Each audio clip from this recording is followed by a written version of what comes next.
मैं दंगा करोगे तो 7 पीढ़ी का पहले एक मुश्त लिख के छोड़ देना, तो कब कौन पीढ़ी इसकी भरपाई करेगी। जिस हेलीकॉप्टर से कभी कभी उड़ते हैं वो भी समाजवादी सरकार का खरीदा हुआ है।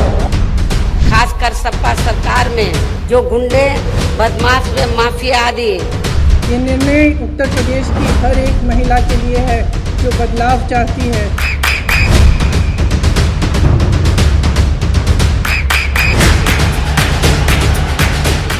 भाइयों बहनों, आज मुझे यहां पर आकर के आप सबसे मिलकर के बाबा साहब भीमराव अंबेडकर के इस पावन पार्क में उनका दर्शन करके और उनके सानिध्य में आप सबसे संवाद बनाने का जो सौभाग्य प्राप्त हो रहा है, मैं इसके लिए आयोजकों का हृदय से धन्यवाद ज्ञापित करते हुए आप सबका अभिनंदन करता हूं। बाबा साहब भीमराव अंबेडकर भारत के संविधान के शिल्पी माने जाते हैं। बाबा साहब भीमराव अंबेडकर ने स्वाधीन भारत की व्यवस्था का संचालन कैसे होना चाहिए, अपने संविधान के एक एक मंत्र के माध्यम से पूरे देश को एक नई दिशा दी है। बाबा साहब भीमराव अंबेडकर का अपमान कांग्रेस और समाजवादी पार्टी के लोग लगातार करते रहे, लेकिन आजादी के बाद सही मायने में अगर किसी ने बाबा साहब भीमराव अंबेडकर सम्मान किया तो वह नाम है इस देश के यशस्वी प्रधानमंत्री श्री नरेंद्र मोदी जी का। भाइयों बहनों, बाबा साहब भीमराव अंबेडकर ने उस कालखंड में भारत के विभाजन का विरोध किया था और विरोध करने के साथ ही उन्होंने कहा था या तो भारत का विभाजन नहीं करना चाहिए, और अगर जो लोग भारत विभाजन का पक्ष ले रहे हैं वे लोग पाकिस्तान में ही चले जाएं, भारत में रहने के लिए उनके लिए कोई जगह नहीं होनी चाहिए। बाबा साहब भीमराव अंबेडकर की बात को अगर 1947 के पहले कांग्रेस के नेता मान लिए होते, यह देश कभी दंगों की विभीषिका में नहीं जूझता। 1987 में यहां पर भी भयंकर दंगा हुआ था, नीचे से भयंकर दंगा हुआ था, और उस समय दंगों की चपेट में आकर के सैकड़ों लोग मारे गए थे। ये सिलसिला लगातार चलता रहा क्योंकि कांग्रेस हो या समाजवादी पार्टी, ये दोनों एक ही थैले के चट्टे बट्टे हैं। हमेशा दंगाइयों को प्रोत्साहित करते थे, प्रेरित करते थे। 1987 के दंगे में अगर यहां पीएसी नहीं आती तो यहां दंगाई तमाम दलित बस्तियों में आग लगा देते, लेकिन पीएसी ने ठीक ढंग से निपटने का काम किया। इसलिए हमारी सरकार जब आई तो हमने कैराना में भी पीएसी का एक नई बटालियन की स्थापना की है, और मैंने तो यह भी आदेश दिया था कि जहां जहां पर दंगाग्रस्त क्षेत्र है वहां पीएसी की बटालियन भी खोलिए, और जहां आवश्यकता पड़ती है उसमें से कुछ पीएसी की बटालियन महिलाओं की होनी चाहिए। दंगाइयों को महिला पीएसी कर्मियों से पिटवाना चाहिए।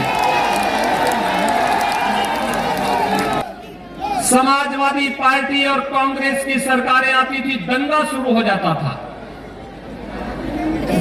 दंगा शुरू होता था, दंगों में कर्फ्यू लगता था, व्यापारी परेशान, गरीब परेशान, और पश्चिमी उत्तर प्रदेश को तो इन लोगों ने अराजकता की इस आग में झोंकने का काम किया। कैसी शरारत इन्होंने की। भाई नीचे, भाइयों बहनों, ये किसी से छुपा हुआ नहीं, कैसी शरारत करते थे। किराना में व्यापारियों का पलायन कराया, बेटियों को स्कूल जाने से वंचित किया। मुजफ्फरनगर का दंगा, मेरठ का दंगा, बुलंदशहर का उपद्रव, बिजनौर का दंगा, सहारनपुर का दंगा, दंगा ही दंगा, नाम समाजवादी, सोच परिवारवादी, काम दंगावादी, और ये लोग बेशर्मी के साथ चुनाव में वोट मांगने के लिए आते हैं। कर्फ्यू नहीं लगता है, आज तो कावड़ यात्रा निकलती है।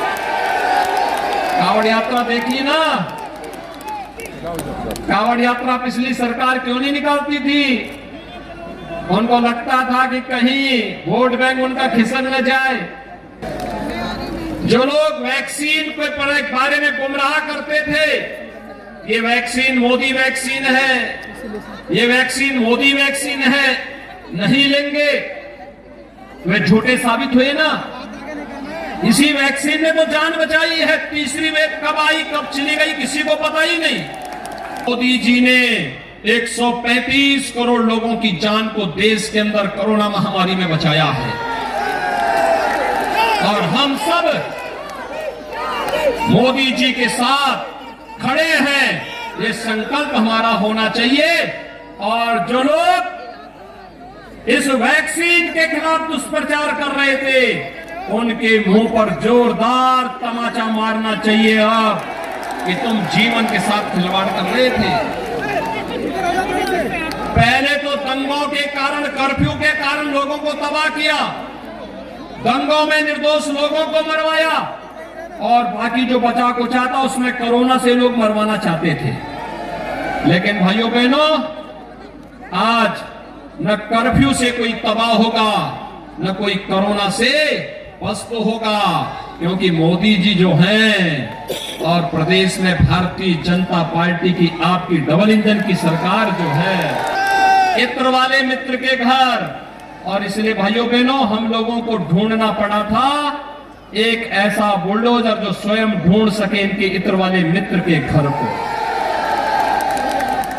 क्योंकि यही पैसा जब निकलेगा इत्र वाले घर के, इनके इत्र वाले मित्र के घर से, मां लक्ष्मी कैद से मुक्त होगी और गरीब को राशन फ्री में मिलता रहेगा। ये जो दो लड़कों की जोड़ी आती है ना, ये दो लड़कों की जोड़ी, एक दंगा कराने वाला और एक दंगा का तमाशा देखने वाला है। हमें तमाशबीन भी नहीं बनना है, हमें सहयोगी भी नहीं बनना है, हमें किसी भी प्रकार के पाप में स्वयं भी लिप्त नहीं होना है। दंगा नहीं होने देंगे, बेटियों की सुरक्षा के साथ खिलवाड़ नहीं होने देंगे। बाबा साहब भीमराव अंबेडकर के सपने को साकार करने के लिए मोदी जी के विजन के अनुरूप कार्य करेंगे। विकास हर गांव, हर गरीब, हर किसान, हर नौजवान, हर महिला का होगा। एक्सप्रेस वे बना रहे हैं, रैपिड रेल भी लेकर के आ रहे हैं, और दूसरे हाथ पर माफियाओं की छाती पर चलाने के लिए बुलडोजर भी चला रहे हैं। ये दोनों चलने चाहिए ना, दोनों में समन्वय है। इसी से विपक्ष परेशान है, परेशान है। दो लड़कों की जोड़ी तो बहुत परेशान है। वह दोनों इसलिए भी परेशान है क्योंकि उसमें जहां सपा का नेता है तो सपा का प्रत्याशी लड़ रहा है, वहां लोकदल का प्रत्याशी उसको निपटाने के लिए काम कर रहा है, और जहां लोकदल है वहां सपा के लोग उसको निपटाने का काम कर रहे हैं। तो वो दोनों आपस में लड़ते भिड़ते रहे, लूड़ा कुश्ती करते रहे। भारतीय जनता पार्टी को तो जनता जनार्दन के लिए कार्य करना है, इन दंगाइयों के लिए नहीं।